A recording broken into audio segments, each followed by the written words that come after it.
አብዛኛው ኢትዮጵያዊ አሰብ ሲባል የሚቆጨው ሀገሩ ለወደብ የምታወጣው እልፍ ሚሊዮን ዶላር ነው።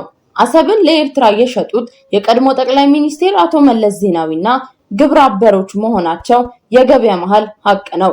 ህወሓት እያጨበጨበ የአሰብን ወደብ ለኤርትራ መንግስት አሳልፎ ሰጠ። ነገር ግን የህወሓት ስጦታ የአሰብ ጉዳይ ብቻ አይደለም። ዛሬ ብዙዎች የማይናገሩለትና ብዙዎች የሚቆጩበት ሁለተኛ ለኤርትራ መንግስት የሰጠው የህወሓት ስጦታ ግዙፉ የአሰብ የነዳጅ ማጣሪያ ነው። ሰላም ጤና ይስጥልን። ቅን ያዋ ሀገር ወዳድ የሆናችሁ የቃል ሚዲያ ቤተሰቦች እንደምንቆያችሁ። በዚህ መሰናዳችን አመታትን ወደ ኋላ መለስ ብለን ኢትዮጵያ ከአሰብ ወደብ ጋር ያጣችውን ግዙፉን የአሰብ ነዳጅ ማጣሪያ እናስታውሳለን። 29 አመታትን ተመልሰን ይህንን አሰራር የተቃወሙትን ጽሁፎችንም እንመለከታለን። ለዚህ ቻናል አዲስ ከሆናችሁ ሰብስክራይብ በማድረግ ይህንን ድንቅ ቤተሰብ እንድትቀላቀሉ በአክብሮት ጠየቅኳችሁ።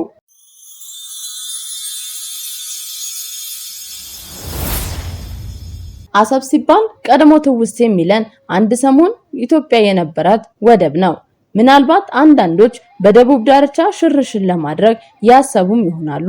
አብዛኛው ኢትዮጵያዊ ግን አሰብ ሲባል የሚቆጨው ሀገሩ ለወደብ የምታወጣው እልፍ ሚሊዮን ዶላር ነው። አሰብን ለኤርትራ የሸጡት የቀድሞ ጠቅላይ ሚኒስትር አቶ መለስ ዜናዊና ግብረ አበሮቹ መሆናቸው የገበያ መሃል ሀቅ ነው። ህወሓት እያጨበጨበ የአሰብን ወደብ ለኤርትራ መንግስት አሳልፎ ሰጠ። ነገር ግን የህወሓት ስጦታ የአሰብ ጉዳይ ብቻ አይደለም።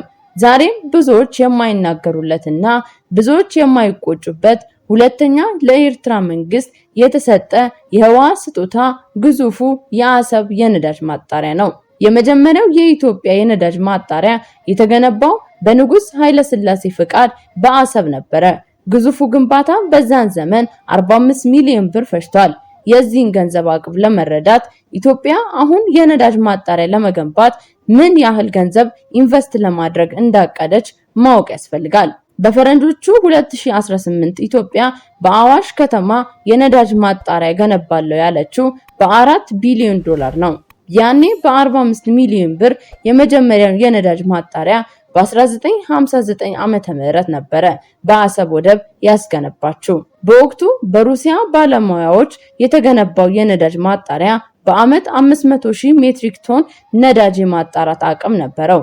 የደርግ መንግስት በነዳጅ ማጣሪያው ላይ ባካሄዳቸው የማስፋፊያ ስራዎች የማጣራት አቅሙ ወደ 800,000 ሜትሪክ ቶን ደርሶ ነበረ።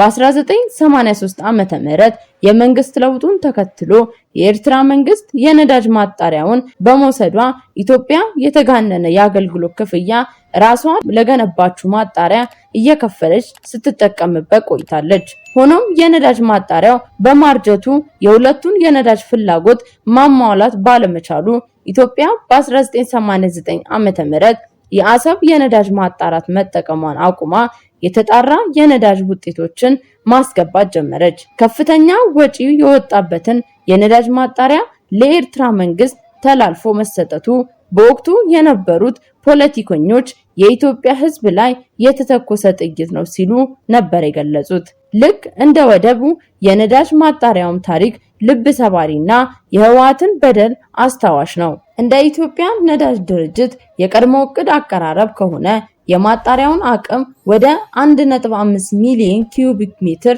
ለማሳደግ የሚጠይቀው የኢንቨስትመንት ወጪ በወቅቱ ዋጋ ብር በ120 ሚሊዮን ሊደርስ እንደሚችል መረጃዎች ይጠቁሙ ነበር።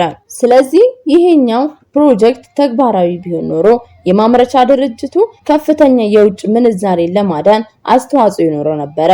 አሁን ያለው ሁኔታ ግን መሳሪያው ባረጀ ቁጥር የማምረት ኃይሉ እየቀነሰ ሲሄድ የጥገናው ወጪ እየጨመረ ስለሚሄድ ከጥቅሙ ጉዳቱ ስለሚያየል ኢትዮጵያ ከዚህ የነዳጅ ማጣሪያ መጠቀሟ ከማያዋጣ ደረጃ ላይ እያደረሳት ይገኛል። በስምምነቱ ጥቅም የምታገኘው ኤርትራ ብቻ ናት። ይህን የሚለው በኢትዮጵያ ጋዜጣ በ1988 ዓመተ ምህረት እትም ላይ የአሰብ የነዳጅ ማጣሪያ በ1983 ወዲህ በሚል ረጅም ጽሑፍ ላይ ያነበበው ኒቆዲሞስ ጸጋዬ ነው።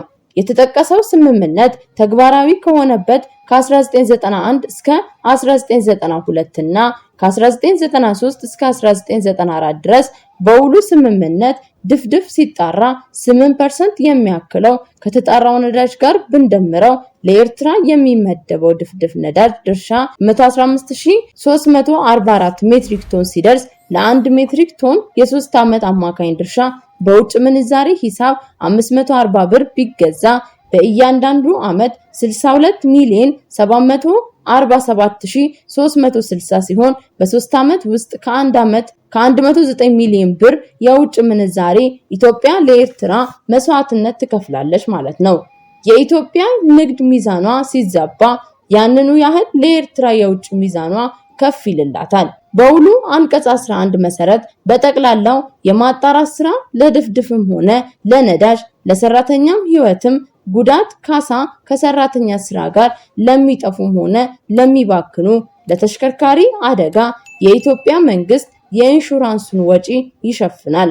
ከዚህም ውል ለመረዳት የሚቻለው የኢንሹራንሱ ዋስትና የሚሰጠው የኢትዮጵያ የኢንሹራንስ ድርጅቶች ብቻ ሳይሆን የኤርትራ ኢንሹራንስን በመሆኑ በዚህ ስራ ላይ የኤርትራ መንግስት ተጨማሪ ገቢ ያገኛል ማለት ነው። ስምምነቱ በኢትዮጵያ ህዝብ ላይ የተተኮሰ ጥይት ነው ማለት ይቻላል። ይህንን የመሰለ ውል በየትኛውም የንግድ ዓለም በሻጭና በገዢ መካከል ተደርጎም አያውቅም።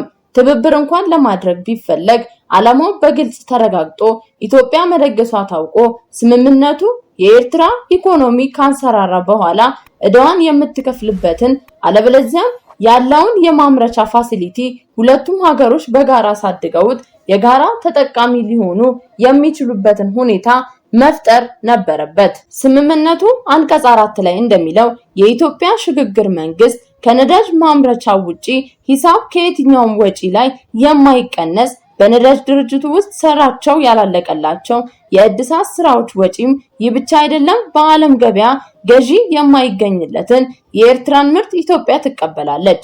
ይህንንና መሰል ኢፍታዊ ግዴታዎች ሲበዙባት ኢትዮጵያ ከኤርትራ የምታገኘውን የነዳጅ ምርት አቋርጣ የተጣራ ነዳጅ በውድ ዋጋ መግዛት ጀምራለች። ታዲያ ዘንድሮስ ተቀማጭነቱ በአሜሪካ የሆነው የኢንቨስትመንት ኩባንያ የሆነው ከተለያዩ የእስያ ኩባንያዎች ጋር በመተባበር ኢትዮጵያ ውስጥ በ4 ቢሊዮን ዶላሮች ወጪ የነዳጅ ማጣሪያ ለመገንባት እንቅስቃሴ እንደተጀመረ የተዘገበው እንደ ኢሮፓውያን አቆጣጠር በ2018 ነበረ። የነዳጅ ማጣሪያው በዋነኛነት ለኢትዮጵያ የሚያገለግል ሆኖ ለሌሎች የምስራቅ ሀገራት አገልግሎት እንደሚሰጥ ተነግሮ ነበረ። ጅቡቲን ጨምሮ የተለያዩ ቦታዎችን ካጠናን በኋላ የኢትዮጵያ ብሔራዊ የነዳጅ ዴፖ የሚገኝበት የአዋሽ ከተማ እንዲገነባ መርጠናል የተባለለት የድፍድፍ ነዳጅ ማጣሪያ ጉዳይ ከምን እንደደረሰ መረጃውን ማግኘት አልቻለም። ውድ የቃል ሚዲያ ቤተሰቦቻችን ለዛሬ ይዘንላችሁ የመጣነው መሰናዳችን በዚህ ተጠናቋል። እስከ መርሃ ግብራችን ፍጻሜ ድረስ አብራችሁ ስለቆያችሁ እያመሰገንኩኝ ሰናይ ጊዜን ተመኘው ከቃል ሚዲያ